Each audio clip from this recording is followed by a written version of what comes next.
Hello and welcome to Maxon's Hills, and once again this week we are going to manufacture our own custom spark plug wire set. Now I have looked for a stock set for my 1970 XLH and they were not out there. So I custom ordered a 6-foot roll of 7mm spark plug wire. So we're going to go ahead and we'll make our own, and we'll have a lot of fun doing it as well.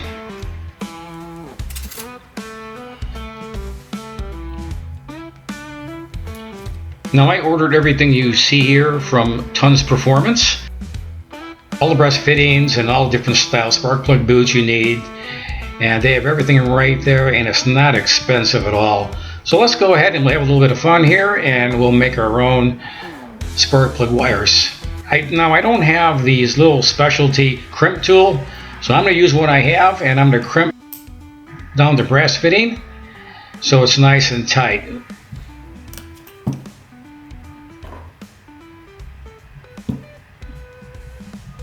And I'll test fit my spark plug, and it's a little bit loose here, so I'm going to crimp that down a little bit tighter. And then I'll insert my spark plug boot. Now the only tools I'm using here is a pair of pliers and a sharp razor blade just to peel back the insulation to expose the copper core.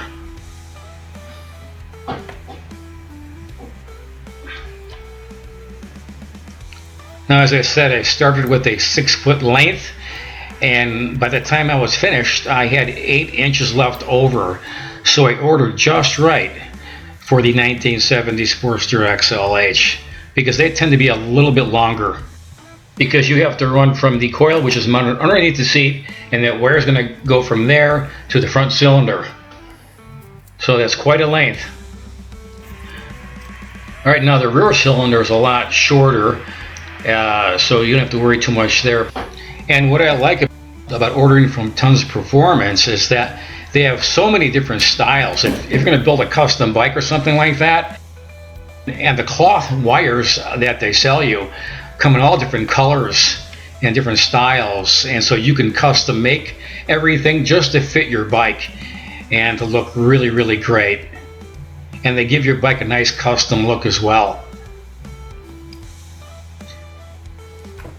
And like I said, they're very cheap too. I mean, they're not expensive at all.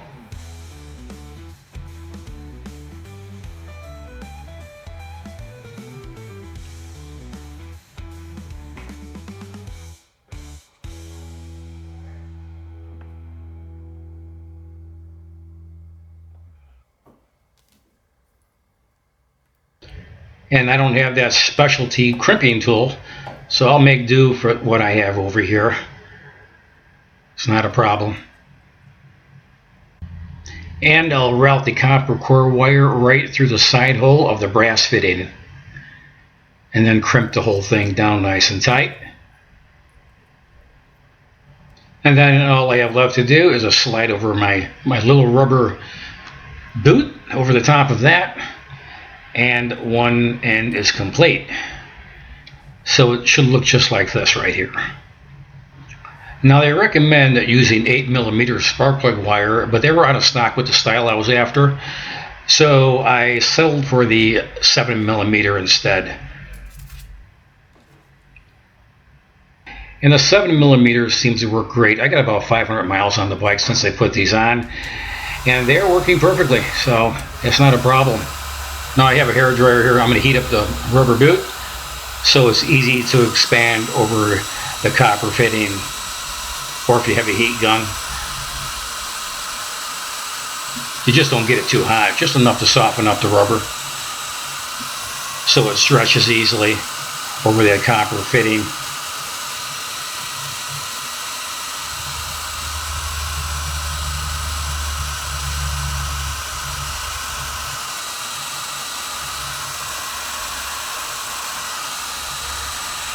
Now I'm just sitting in my office doing this, so this is something you could do inside your home, and you don't have to be freezing outside if it's cold out. It's a nice little fun project to do.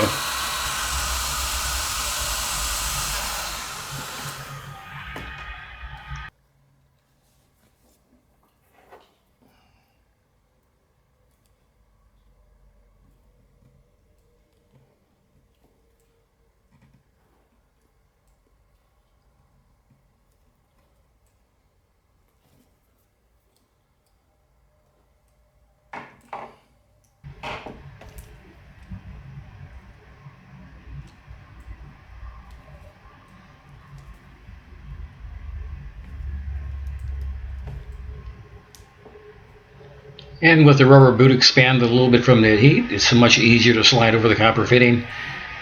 And that's that. And we'll just twist it right in place.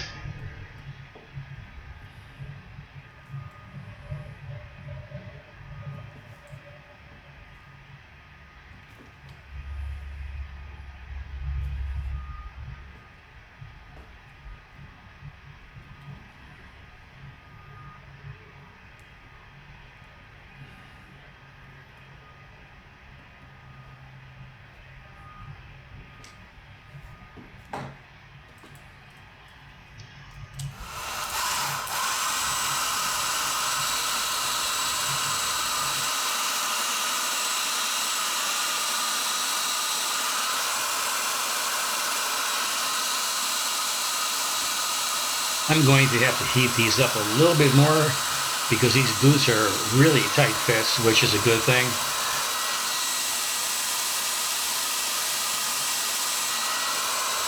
Because they form a nice tight seal. So let me put a little heat on it and expand this rubber a little bit further, and I'll push it on a little bit more.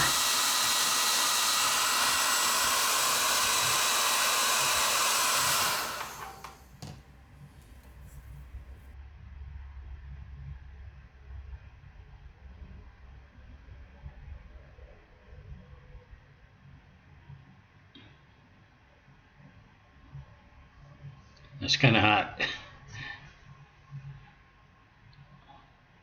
Yeah, we'll just twist it in place here.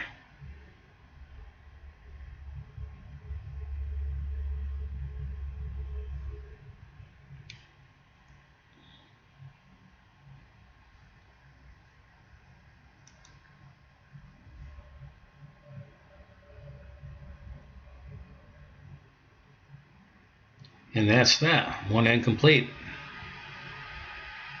A nice tight seal.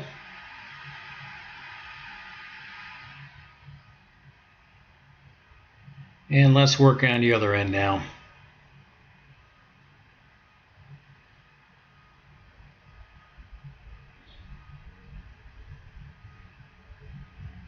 Just like I did this one. I have both ends done, and this is how it's going to look.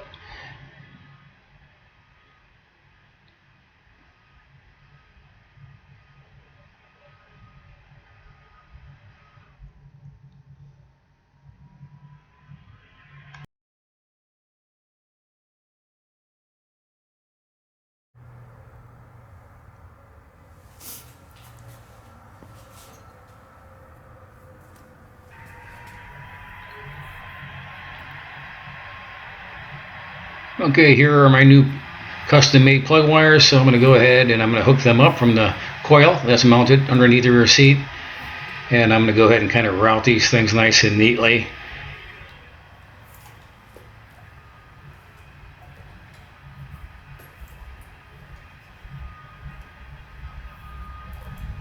Okay, what I did before I cut these wires, I came out here and I start to measure from the rear coil underneath the seat up to the front cylinder, and then also from the coil underneath the seat to the rear cylinder.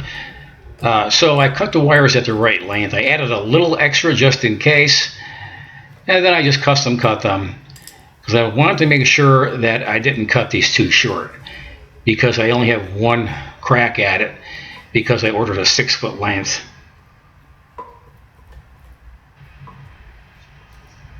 And as I said before, from a 6-foot length, I ended up with about 8 inches left over. So it turned out to be the exact length of order was a 6-foot length. At least when it comes to a 1970 XLH.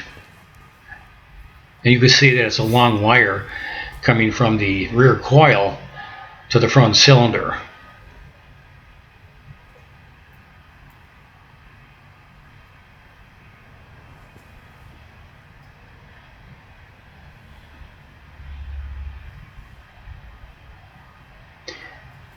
And I'm going to take my time and route them so they don't touch anything hot. And just mount them across the frame over here. I'll put a couple of ties on it, and just so they're held up. and they're nice and neat. And I want to take my time with it. So we have a nice clean installation.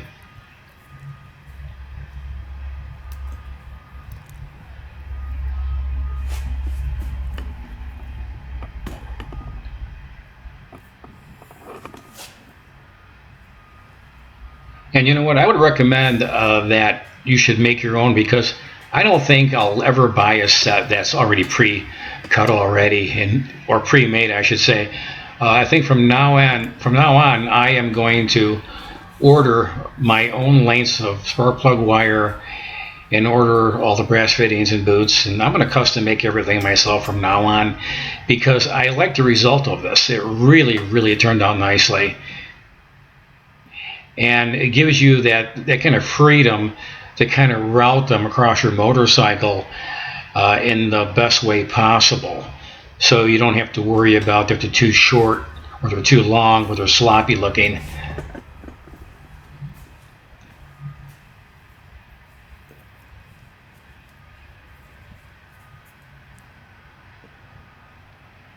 So I learned my lesson here. From now on, I am going to be making all my own spark plug wires on every project that I have from now on.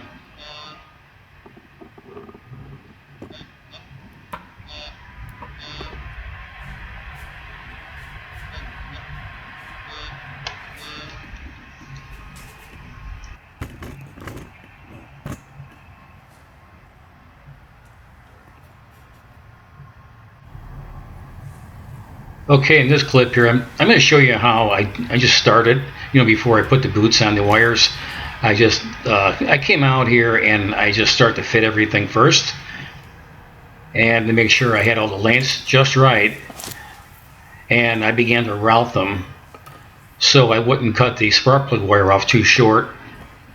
And as you can see here, I'm just starting to route them from the coil.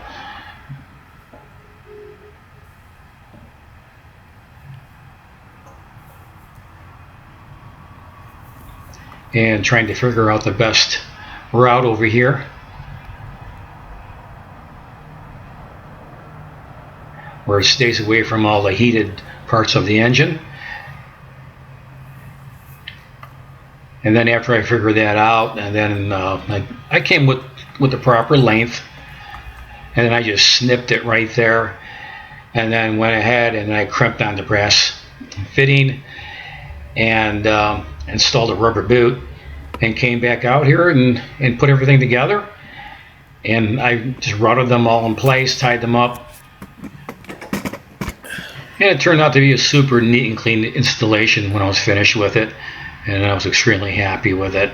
And like I said, I'm never going to buy a store-bought pair of spark plug leads again. I'm always from now on going to make my own custom spark plug wires.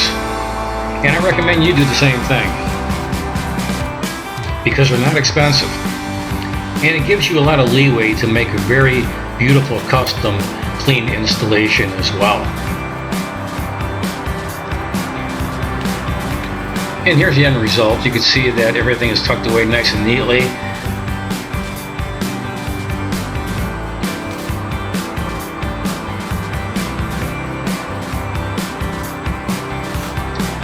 And that's it, guys. I hope you enjoyed this episode of Max and Tillison.